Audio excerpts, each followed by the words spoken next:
আগে ছিল ডেসিমাল থেকে বাকি নাম্বার, এবার বাকি নাম্বার থেকে ডেসিমাল। তো বাকি নাম্বার থেকে যখন আমরা ডেসিমালে কনভার্ট করব তখন সিম্পল পাওয়ারের গুণ। কার পাওয়ার? যেই নাম্বার থেকে কনভার্ট করছি সেই নাম্বারের পাওয়ার দিয়ে গুণ। যে নাম্বারটা আছে দেওয়া সেই নাম্বারটাকে অ্যাজ ইট ইজ লিখে নাও, একটু গ্যাপে গ্যাপে।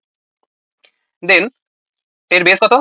বাইনারি বেস 2 আমরা জানি, তো বাইনারি বেস 2। তো প্রথমে সবাই 2 লিখে নাও, 2 দেন এদের পাওয়ার আমরা শুরু করব।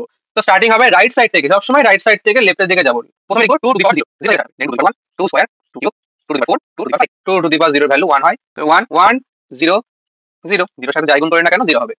2 টু দি পাওয়ার 1 2, তো 2 into 1 2, 2 square 4 4 into 1 4, 2 cube 8 8 into 0 0, 2 to the power 4 16 16 into 0 0, 2 to the power 5 32 32 into 1 32। Next কাজ আমাদের প্রত্যেকটার মধ্যে অ্যাডিশন করা।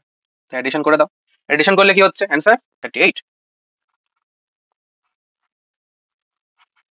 এটা তোমরা করবে এন্ড অ্যান্সার অবশ্যই কমেন্টে জানাবে।